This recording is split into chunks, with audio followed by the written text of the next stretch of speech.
আসসালামু আলাইকুম রহমতুল্লাহি অবরকাতুহু। সম্মানিত দর্শক, শেখ হাসিনাকে বাংলাদেশের রাজনীতিতে ফেরাতে আওয়ামী লীগকে আবার ক্ষমতায় বসানোর জন্য দিল্লির যে চাণক্য নীতি বা কূটকৌশল, এটির সর্বোচ্চ বাস্তবায়ন এই মুহূর্তে চলছে।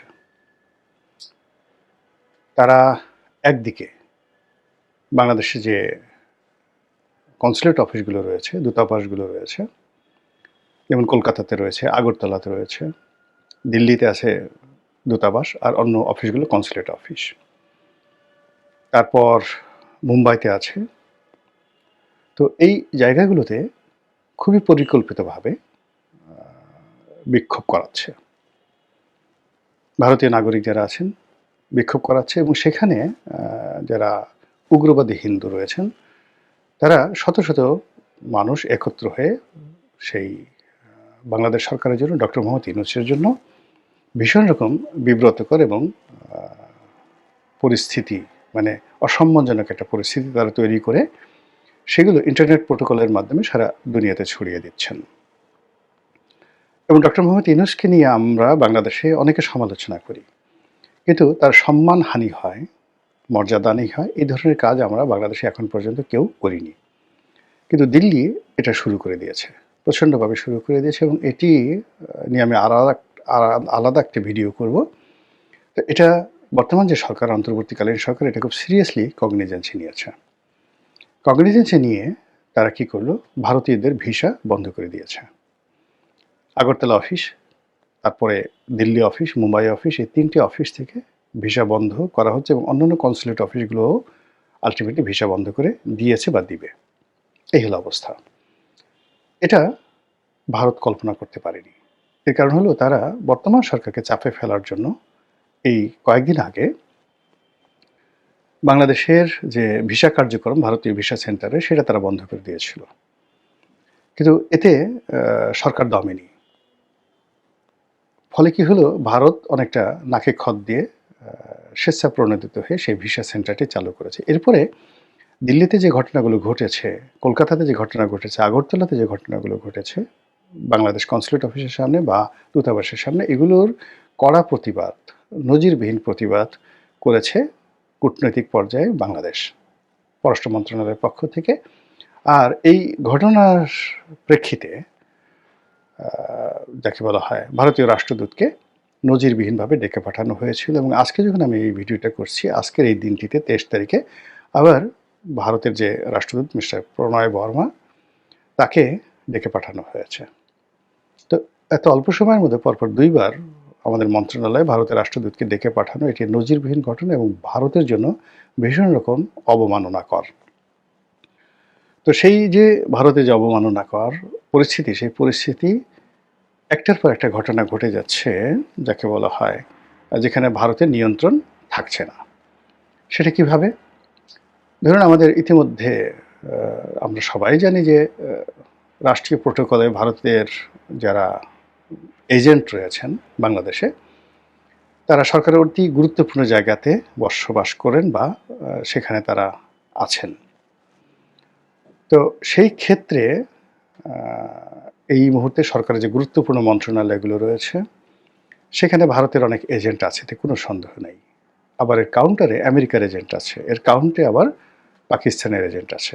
অতি সম্প্রতি সরকারের যে একটি গুরুত্বপূর্ণ মন্ত্রণালয়, সেই মন্ত্রণালয়ের উপদেষ্টা পরিবর্তন হয়ে গেল স্বরাষ্ট্র মন্ত্রণালয়, এবং সেই স্বরাষ্ট্র মন্ত্রণালয় পরিবর্তিত হওয়ার ফলে সেখানে নতুন যিনি আসবেন তিনি মূলত আমেরিকান লবির মানুষ, আর আগে যিনি ছিলেন তিনি মূলত বাংলাদেশের যে সেনাবাহিনী, ক্যান্টনমেন্ট, এই লবির মানুষ। ফলে এখানে একটা মানে কি হলো, মানে আগে যারা ছিল তিনি কি আমেরিকার লোক ছিলেন, না ভারতের লোক ছিলেন, নাকি ক্যান্টনমেন্টের লোক ছিলেন, আর যিনি আসলেন তিনি কার লোক হবেন? এবং নির্বাচনের এই সময়টাতে স্বরাষ্ট্র মন্ত্রণালয়ে এই পরিবর্তন নিয়ে যে কথা শুনছি, এখানে ভারতের একটা বিরাট চাণক্য নীতি আছে। 2 নম্বর হলো যে আমাদের সীমান্ত এলাকাগুলোতে ভারত সৈন্য সমাবেশ করেছে এবং গ্যারিসন তার স্থাপন করেছে, এবং গত এক সপ্তাহে ভারতের প্রথম শ্রেণীর যে সকল পত্রপত্রিকা রয়েছে, তাদের যারা কর্তা ব্যক্তি, তাদের যে পার্সোনাল প্রোডকাস্ট রয়েছে, বড় বড় সাংবাদিক, তাদের নিজস্ব প্রোডকাস্ট রয়েছে, ওখানে যে সকল সোশ্যাল ইনফ্লুয়েন্সার রয়েছেন, আমাদের বাংলাদেশের ইনফ্লুয়েন্সারদের মতো নয়, যারা ভারতের জাতীয়তাবাদ ধারণ করেন এবং সরকারের প্রতি তাদের যথেষ্ট প্রভাব রয়েছে এবং তারা রাজনৈতিক দলের মুখপাত্র রূপে কাজ করেন। পত্রপত্রিকা যেই জিনিসগুলো সরাসরি লিখতে পারেন না, সেগুলো তারা তাদের নিজস্ব ইউটিউব চ্যানেলে সেটা প্রচার করেন। তো এরকম কিছু পডকাস্টে আমি দেখলাম যে ভারতের পক্ষ থেকে এই সকল যারা ইনফ্লুয়েন্সার রয়েছেন তারা একটি যুদ্ধের স্বপ্ন দেখছেন। বাংলাদেশ ভারতের সঙ্গে একটা যুদ্ধের পরিস্থিতি তারা আন্দাজ করছেন এবং ভারতকে তারা প্রলুব্ধ করছে, দিল্লিকে তারা প্রলুব্ধ করছে যে বাংলাদেশের ব্যাপারে তাদের খুব রাষ্ট্রিক অ্যাকশন নেওয়া উচিত। এই গেল পরিস্থিতি। সেটা কেন, কি কারণে, এটা আরও বিস্তারিত বললে এই ভিডিও অনেক বড় হয়ে যাবে। সর্বশেষ যে বিষয়টা নিয়ে বলতে চাচ্ছি সেটি হলো জনাব তারেক রহমান সাহেবের যে দেশে ফেরা, এই দেশে ফেরাকে নিয়ে ভারতের পত্রপত্রিকা টিটকারি শুরু করেছে। তারা বলার চেষ্টা করেছে যে তারেক রহমান সাহেব মূলত দিল্লির গ্রিন সিগন্যাল পেয়ে বাংলাদেশে পদার্পণ করলেন এবং এখানে এটা ছাড়া তার আর কোনো উপায় ছিল না। নির্বাচন করা, নির্বাচনে জয়লাভ করা এবং দেশ যেভাবে দক্ষিণপন্থীদের হাতে, জামাতের হাতে নিশ্চিতভাবে চলে যাচ্ছে, সেইখান থেকে তাকে যদি ক্ষমতা লাভ করতে হয় জনাব তারেক রহমান সাহেবকে, তাহলে দিল্লির সাহায্য তার জন্য অনিবার্য। এটা বোঝানোর জন্য ভারতের যে বাংলা ভাষাভাষী লোকদের মধ্যে সবচেয়ে প্রভাবশালী যে পত্রিকা আনন্দবাজার পত্রিকা, তারা এটা রিপোর্ট করেছেন জনাব তারেক রহমান সাহেব সম্পর্কে। সেখানে তাকে খালেদা পুত্র হিসেবে, নামটাও বলেনি, খালেদা পুত্র হিসেবে তাকে সম্বোধন করা হয়েছে। এরকম তুচ্ছ-তাচ্ছিল্যের যে প্রতিবেদন, এটি তারেক রহমান সাহেবকে নিয়ে ইতিপূর্বে কখনো হয়নি। তার নাম, তার পদবি, তার পোর্টফোলিও সব কিছু বাদ দিয়ে এখানে দুটো জিনিস সামনে আনা হয়েছে আনন্দবাজারের দৃষ্টিতে। এক নম্বর হলো তারেক রহমান সাহেবের একমাত্র যোগ্যতা, একমাত্র পরিচয় হলো তিনি বেগম খালেদা জিয়ার পুত্র। এবং এখানে খালেদা জিয়ার পুত্র বলা হয় নাই, আরও যে জিনিসটি হলো তাকে বলা হয়েছে খালেদা পুত্র। মানে জিয়াউর রহমানের যে লিগেসি, সেই লিগেসি থেকে তাকে ডিটাচ করে কেবলমাত্র খালেদা পুত্র হিসেবে তাকে অভিহিত করা হয়েছে। আর দ্বিতীয় শব্দটা হলো যে খালেদা পুত্রের ভারতের বন্ধুত্ব, সহানুভূতি ছাড়া তার আর কোনো উপায় নেই। এখন পরিস্থিতি এমন অবস্থা হয়ে গেছে, সেই যে পরিস্থিতি, সেই পরিস্থিতির কারণে তাকে ভারতের সঙ্গে সমঝোতা করতেই হবে, তা না হলে তার দল নির্বাচনে জয়লাভ করতে পারবে না, আর নির্বাচনের মাঠে দাঁড়াতেই পারবে না। পুরো পরিস্থিতি এখন দক্ষিণপন্থীদের হাতে চলে গেছে। চীনপন্থী, তারপর তুরস্কপন্থী, পাকিস্তানপন্থী, সৌদিপন্থী, পুরো পন্থী যারা দক্ষিণপন্থী যে ব্লক রয়েছে বাংলাদেশে, তাদের হাতে চলে গেছে। তো এই কারণে সেই দিল্লির সমঝোতা, দিল্লির নির্দেশনা, দিল্লির বন্ধুত্ব, দিল্লির সাহায্য, দিল্লির প্রভাব সব কিছু মেনে নিয়ে তারেক রহমান সাহেব দেশে ফিরছেন, এরকম একটা ইন্ডিকেট আনন্দবাজার পত্রিকায় দেওয়া হয়েছে।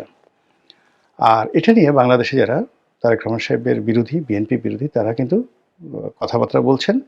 আর দেখলাম যে কিছু ইনফ্লুয়েন্সার রয়েছেন বা কন্টেন্ট ক্রিয়েটার রয়েছেন, তারা নিরপেক্ষ বক্তব্য দিয়ে ভারতের যে আনন্দবাজার তাদের সমালোচনা করেছে, কিন্তু তারেক রহমান সাহেবের পক্ষে কোনো ন্যারেটিভ তৈরি করেনি। আর তারেক রহমান সাহেবের যে মিডিয়া সেল রয়েছে বা বিএনপির মিডিয়া সেল রয়েছে বা তাদের যারা টেলিভিশনে যান, বক্তব্য দেন, এই বিষয়টা তারা কগনিজেন্সি নেননি। এটা যে একটা ন্যারেটিভ এবং এটা যে বাংলাদেশ ভারত সম্পর্ক, বাংলাদেশের সাথে বিএনপির সম্পর্ক, আগামী নির্বাচনের সাথে বিএনপির সম্পর্ক, এটা যে একটা গুরুত্বপূর্ণ ভূমিকা পালন করে, এটা তারা বুঝতেই পারেনি। গেল এক। দুই নম্বর হলো যে এই যে ভারত যে চাণক্য নীতি করছে, সময়কে ব্যবহার করে ধরে নিলাম যে এর সঙ্গে বিএনপির কোনো যোগাযোগ নাই, তারেক রহমান সাহেবের কোনো যোগাযোগ নাই, রয়ের সাথে তার কোনো কানেক্টিভিটি নাই, কিচ্ছু নাই, কিন্তু তারা যে ফাঁদ পেতেছে সেই ফাঁদের মধ্যে বিএনপি আলটিমেটলি পড়ে গেছে। এখন এই যে বদনামগুলো ছড়ানো হচ্ছে যে ভারতের সাথে বিএনপির একটা সমঝোতা হয়ে গেছে, ভারতের সঙ্গে, দিল্লির সঙ্গে, মোদির সঙ্গে জনাব তারেক রহমান সাহেবের একটা সম্পর্ক হয়ে গেছে, তার প্রেক্ষিতে তিনি এখন বাংলাদেশে আসছেন, এর যে বিরুদ্ধ যে মতবাদটি এখন পর্যন্ত বিএনপির পক্ষ থেকে বলাই হয়নি।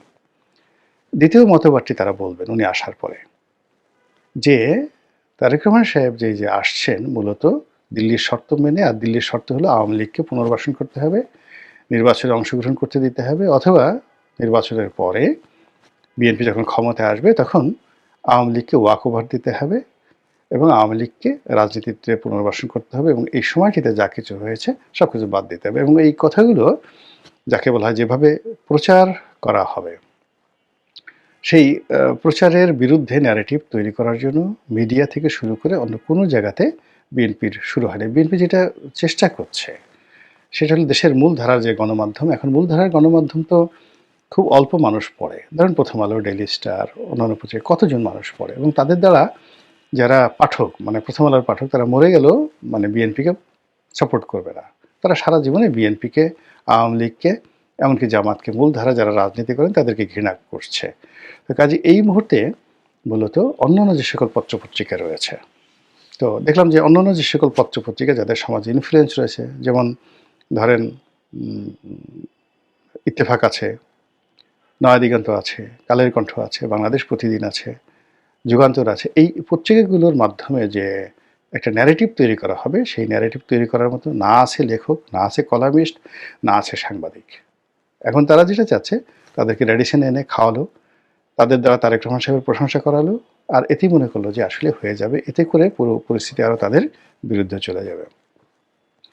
তো যেটা বলছিলাম যে বিএনপির যারা বিরোধী পক্ষ তারা যেটা প্রচার করবে সেটা হলো যে ভারত যে শর্ত দিয়েছে তার প্রধান শর্ত হলো আওয়ামী লীগকে পুনর্বাসন করা, শেখ হাসিনাকে ফেরত আনা ইত্যাদি কাজগুলো। এবং এটা সত্য মিথ্যা ধারে কাছে ব্যাপার নয়, প্রচারণার কারণে দেখা গেল বিএনপির যে সর্বনাশ, রাজনীতির যে সম্ভাব্যতা, এটি একেবারে সমূলে বিনষ্ট হওয়ার আশঙ্কা দেখা দিয়েছে।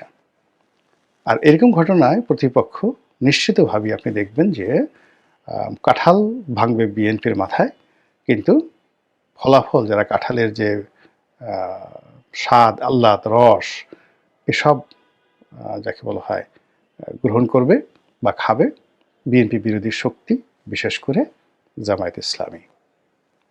খেলা জমে ক্ষীর হয়ে গেছে, দুধ গরম হয়ে ঠান্ডা হয়ে আবার সর পড়ে গেছে রাজনীতির মাঠে। এখন এই সর আপনি কি সর হিসেবে খাবেন, নাকি ঘি বানাবেন, নাকি মাখন বানাবেন, নাকি এটা বেটে আপনার চোখে মুখে দিয়ে নিজের রাজনীতির জৌলুস যৌবন ফিরিয়ে আনবেন, এটি আপনার বিষয়। মহান আল্লাহ আমাদের সবাইকে হেদায়েত দান করুন এবং হেফাজত করুন। আসসালামু আলাইকুম ওয়া রাহমাতুল্লাহি ওয়া বারাকাতুহু।